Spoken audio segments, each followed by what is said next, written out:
Good morning folks, 21st Century Caveman here. Hope everybody's well, hope everybody's happy. Welcome to another episode in the series, How to Make a Man Cave, She Shed, Workshop, Cabin in the Woods. Whatever label you use, the process is exactly the same. So today we're going to cut out for a window. Now in order to do that, I'm just removing a couple of noggins and I'm going to cut into one of the upright timbers. Now I'm doing this retrospectively. If I had to do this again, which I'm sure I will be, I would actually sort of think ahead of time, and when I'm actually building the framework for this front wall, I would actually incorporate the window in there. It just saves a lot of time and hassle really, but as I say, it's something you do have to consider ahead of time. And you know, when I was actually making the framework, I hadn't decided at that point how big the window was going to be, where it was going to be, and how many I was actually going to have. So as I say, you know, if you do this, give it a little bit more thought ahead of time and save yourself a lot of trouble and hassle.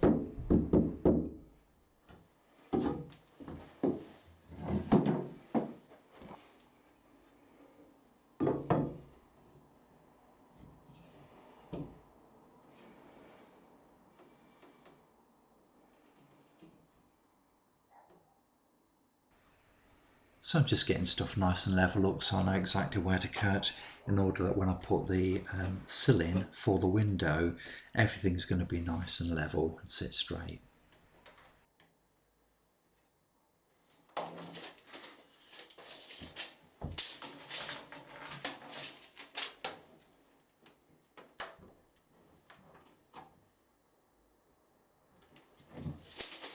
So I've cut a few more timbers, and the two which we're looking at now, I'm going to screw those to the sides of the uprights, and they in turn will support the sill of the window. So the screws I'm using will be exactly the same as I've used elsewhere on the framework. They're 100mm turbo gold screws, very sharp, very durable, and you don't need to drill a pilot hole, so you can use them, you know, it makes work a lot quicker basically. And the timber, as you can see, is exactly the same as I've used on the rest of the framework. The 2x3s, in other words 47 by 75mm C18 construction timber, which has been pressure treated against rot, etc.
So now I'm just marking out the verticals for the window. This isn't the exact size. I just wanted to be able to sort of mark out something on the wall in order that I can stand back, have a look and assess whether it's the right size.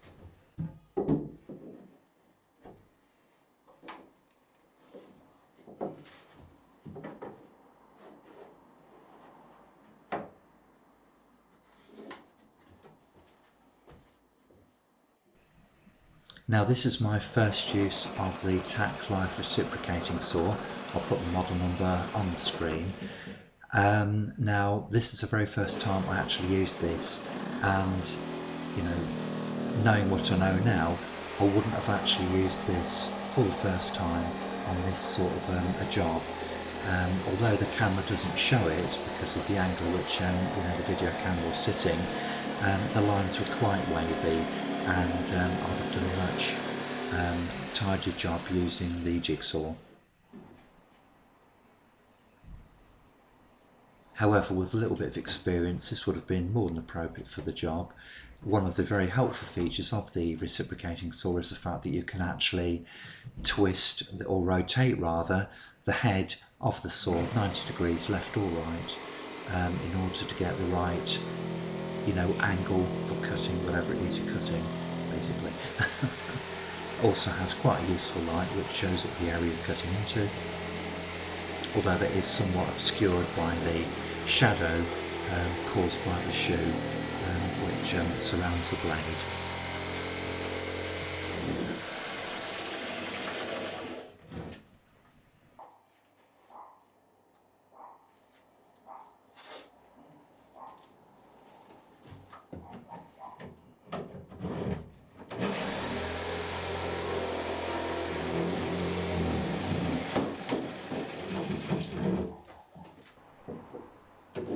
So this is what you call a plunge cut then, where you just basically, you've got no hole or anything to insert the blade.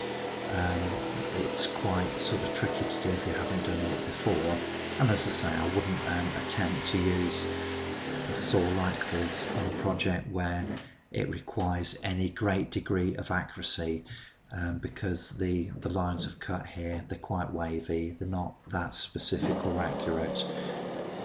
However, as you can see, just sort of cutting into this upright timber here, it's absolutely perfect for the job. But it is for the rough cutting of wood. This is not for detailed work. So here we go, look, here's another closer version of the plunge cut. So you just put the shoe up against the timber, slowly introduce the blade to the timber you're cutting, or whatever it is, and then just start sawing. But it does take a bit of control to get it right and to get nice, straight, accurate lines, which these are not. And I'm just using the standard 6-inch wood cutting blade that comes with the saw.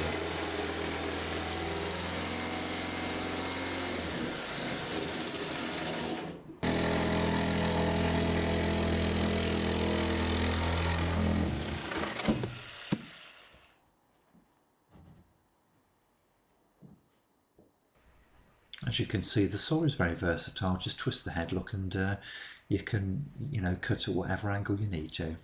And you can also use the blade upside down in the chuck.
There we go, look, where's the bubble? Right in the middle where it's supposed to be.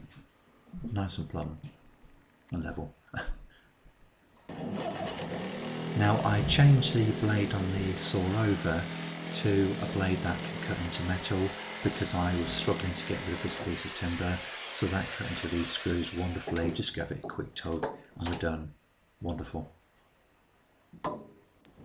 Now I just want to apologise for the quality of the lighting in the next few clips. It is a little bit dark, I'm sorry about that.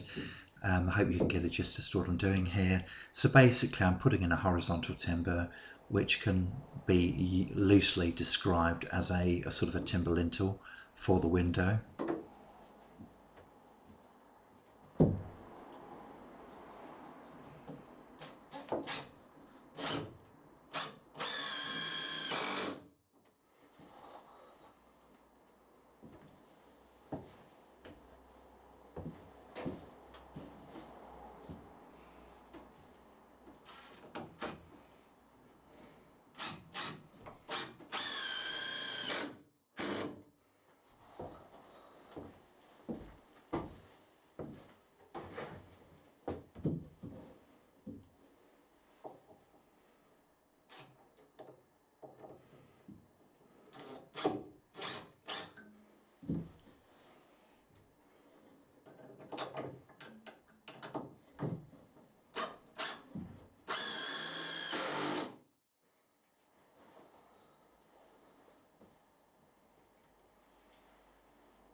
Hopefully that gives you an idea as to what I'm doing. And now what I'm going to do is to fix 3 vertical noggins just above this timber lintel, just to make sure we have a very strong sound structure.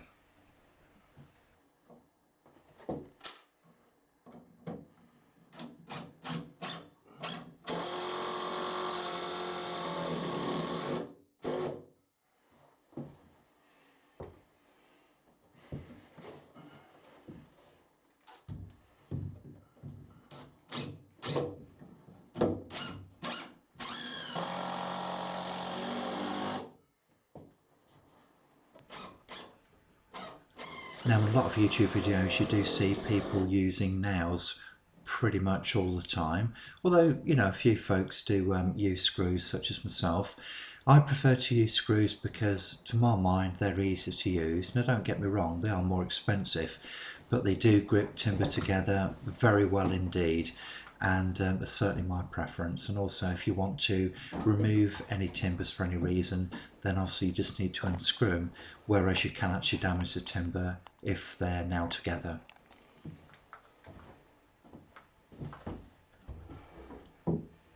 So for the average DIYer who needs to cut out board like this, then I think the jigsaw is the go-to tool. It's very precise and accurate.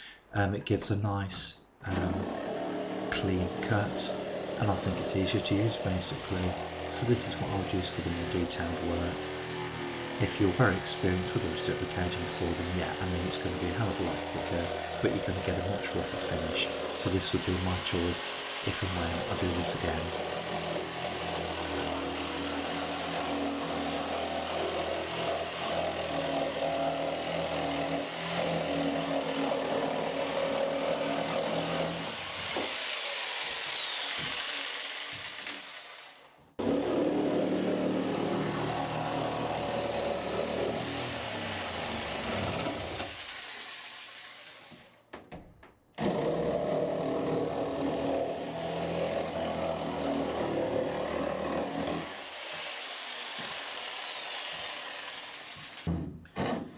And ironically, despite all of the power tools which I own, in order to finish off this opening, I actually found that a handsaw with fine teeth, which I bought from Screwfix for less than £6, was the best tool for finishing off this particular job.